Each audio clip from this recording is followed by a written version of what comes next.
Do you guys think that this is the final boss of Oshinoko? A lot of anime onlys, myself included, thought he was. The most recent episode revealed he might not be. Play the White Room soundtrack. I'm warning you right now. You're gonna get spoiled if you're not caught up to the most recent episode. So go watch that. Episode 4 of season 3 was so fucking mind-blowing that I have to talk about this. This is a tweet I made yesterday. It is doing numbers, and I think that this is one of those moments, like in Jujutsu Kaisen, where a lot of people are kind of waiting. Did Kenjaku actually take back shots for the plan? I think a lot of source material readers are waiting for anime only to figure out the realization, and it literally took me a couple of minutes for things to register, because when you watch this final scene, what are you thinking? Holy shit, I was 16 and the dad was actually 15? He's a spitting image of Aqua? Bro, what the fuck? 15 to 16, all right. But then you have to realize there's more details to this. Because if you guys forgot, remember who this is? Remember who this is?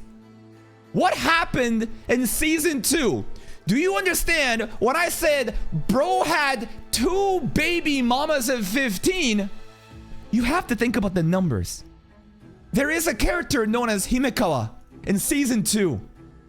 This dude had blood relations to Aqua, right? Aqua and Himekawa, they're somehow related. And we're like, hold up, who's your dad? If we find your dad, maybe we solve the murder mystery of who murdered Hoshino Ai. Well, not who murdered, but basically set up the plot. And a lot of people kind of just believed, oh, the blood test was real, but the father's dead, right? Okay, it's all over. No, no, no, no, no. Last episode, what Saito mentioned, right? If you guys don't remember, again, let me pull up the episode. During the fishing scene, bro, there was a moment where Saito's like, why are you giving up on the plan like this? It's actually kind of hilarious how Saito kind of felt bad for Aqua. Bro was so locked in onto the vengeance plot because it's basically his daughter, right? That he kind of revealed more information of what actually might have happened. And Aqua, I don't think, wanted to believe in it. Bro wanted to cope so hard that it wasn't real. But then the news comes out, right? The timing of the parent's death already was confirmed when Hoshino Ai was with Mr. Ichigo Saito back in like season 1 content. And when you realize the timelines that match up, the implication that bro had 2 baby mamas? And if you guys are gonna be slow, here's another one. Even though dead, this mom might be the final boss of Oshinoko. If bro had 2 baby mamas at 15, and Himekawa, this guy, is 3 to 4 years older than Aqua, what does that mean? Can you guys do the math? 15 minus 3 to 4. This is the second baby mama. This is the first baby mama. I am now going to paint you. Not paint you, but deliver you a family tree. If you're still not caught up, here's how fucked up this really is. First up, we have Hoshino Ai, right? We have mother. Mama can go over here. Mama's here. And daddy is here. All right? Here. We have mom and dad. And through this family tree, what do we get? Right? Through this family tree, what do we get? Of course, the reincarnated characters, right? We have Aqua coming in, right? We have Aqua coming in. We also have Dark Ruby. Where's Dark Ruby? There it is. Okay, that's one side of the family tree. Sure, that's fine. But then you realize this dude had 2 baby mamas. So actually, this is how it's working, okay? Maybe if you're slow and now it's making sense, it's kind of shocking for you. So then there is these 2, right? There's this mom. Let's bring her over here. Then there's this dad. And season 2 kind of led people to believe, wait a minute. Is this dad basically like the one who set everything up. No. Bro got NTR'd. Bro got NTR'd by a Shota. What? So like, again, more information is gonna come out and there's more implications off of this, but let's just draw up the family tree. So we got mom and dad here. Who is the kid? Of course, him.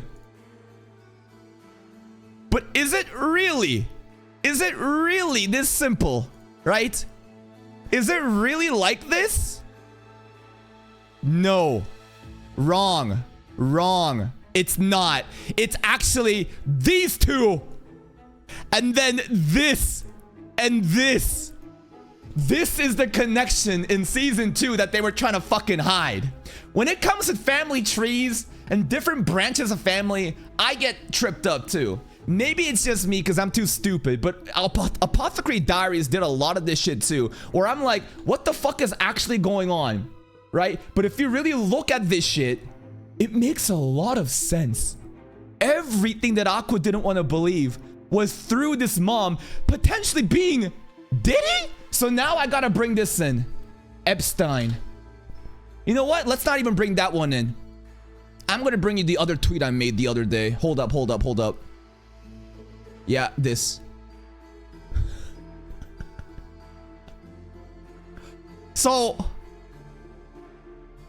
basically, this is the 100 children who really love you. I don't know what's going on with the 100 Girlfriends community fan art stuff ever since the Epstein files came out, but basically this is Hahadi. But instead of Hahadi, it's Jeffrey Hahadi. All right, it's Hahadi Epstein. So the implication here is when he was 11, right? So this again, 16 and 15. And you know what? That's none of my business. Teenagers are gonna be stupid. They're gonna be horny. Maybe he got groomed too. So okay, I understand. But these two together was like 11, like 12. And like what? I don't know. But it's clearly not fucking good. No matter what. Because they were already probably married. Because imagine this. I don't think the husband came into the relationship knowing that she already had a kid as this guy. You know? It could be.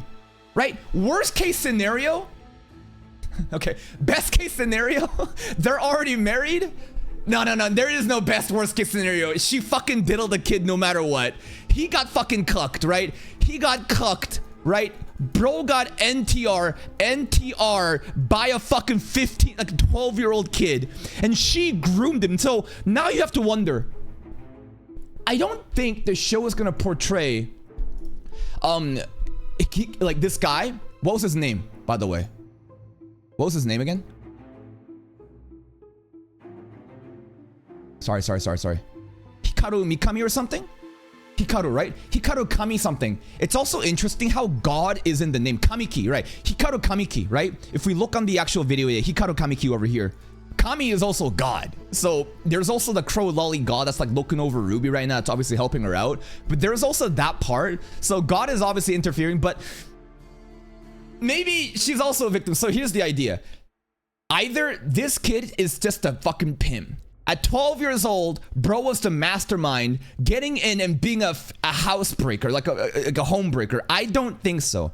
I think the author is probably going to portray Hikaru as like a victim. That he got groomed and he got raped by the mother, right? Himekawa, Mama Himekawa. At what age? It doesn't matter. She's a grown-up fucking adult. It's disgusting no matter what.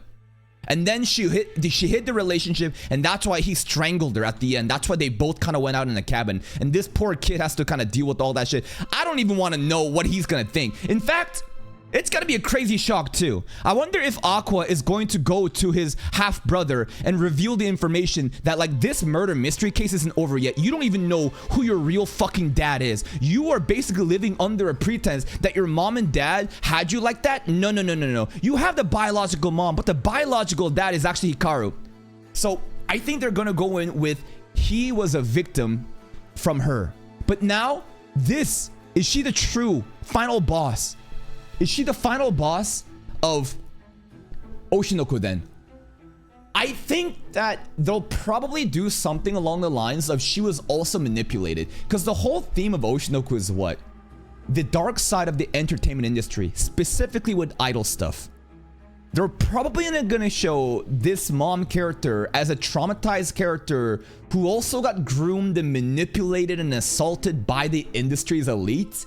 And she then, a victim of that, decided to make more victims. It's a very common trope, right? It's like this never-ending cycle of, oh my god, this person was also groomed and manipulated and that's why they did this. And it's probably going to be up to air. It's going to be interesting in how the author will handle. I mean, we already know that like Kaguya-sama, it's like basically the fandom. If you don't know, Kaguya-sama Oshinoko's same mangaka, and their communities are calling the mangaka a fucking terrorist based on how they continuously just butcher the endings or go through anime only routes for like the ending for Kaguya-sama. Anyways, we're rambling at this point. This is it. Ladies and gentlemen, here is the family tree. This kid had 2 baby mamas at 15. Regarding Hoshino I think that this is probably a genuine relationship, but he was probably fucked in the head at that point, right? By the point, like, she groomed him, raped him, and now he's fucked in the head. I think he kind of gets off on the trauma and the tragedy. As you can see through when he's watching Beano Revenge, looking at the concert for Ruby Kana, right, Memcho, he really focused in on Kana too when the dark side was showing up. And he was like eating sushi as if it was the girls. I think he gets pleasure off of indulging in the parasocial darkness and wants to set up more shit. Because remember, the end of last episode also hinted that this guy, after he knocked her up, right? Remember, there was another person that showed up to the hospital and basically stabbed, right? There was somebody that stabbed Dr. Aqua. That person wasn't him. He simply leaked the information to a schizoparasocial fan and then got her killed, right? And then that was that incident. And then there is the obviously got him killed. And then obviously at the end of episode 1, there's another person that shows up, right? But like, it's so funny how he keeps leaking the white roses. Villains, I swear to God, if they were more locked in, they could get away with it. But they keep fucking like fumbling. So the white roses last episode, Akane got a couple. I think Akane is very likely to be a victim pretty soon. I think he has his eyes sets on. Akane is getting way too fucking close to the truth. Kana, maybe based on Beano Revenge, but based on how he was basically setting up white roses for Akane, he's already saying, I'm gonna do it to you next.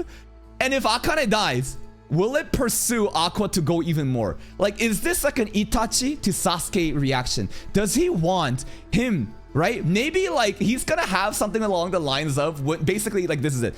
He wants Sasuke to be more angry, to go to the dark side. Itachi dad is like, come on, this is my end. Bro is kind of like bored with life, and this is his final act. His final crash out after all the abuse and the trauma of setting it up is to create these breadcrumbs such that his son can find a way and end him. Now, I wonder if he's gonna realize that like the son is a reincarnated character too, because that's another fucking twist. And how is Ruby gonna play into it? Because Ruby and now these two are kind of like working together. There may be an incestual relationship here too. You know what I mean? I don't know how far they're gonna go with the incest shit, and they kind of teased it in season 2 regarding like Ruby's affection for Aqua and other girls trying to get to Aqua, but there's a lot of interesting stuff happening. Anyways, I hope that you guys realize that Hikaru Kamiki is not like this super evil person that is just born out of the womb evil. Bro got groomed and abused at 12 by this person who probably also got fucked up by the industry. But this right now, as all we know, is the final boss. This person created the dad who went off to create Oshinoko. So you know what? We have to say thank you. Thank you, Himekawa Epstein, for creating the villains so that we can have the story for Oshinoko. I'll see you next time.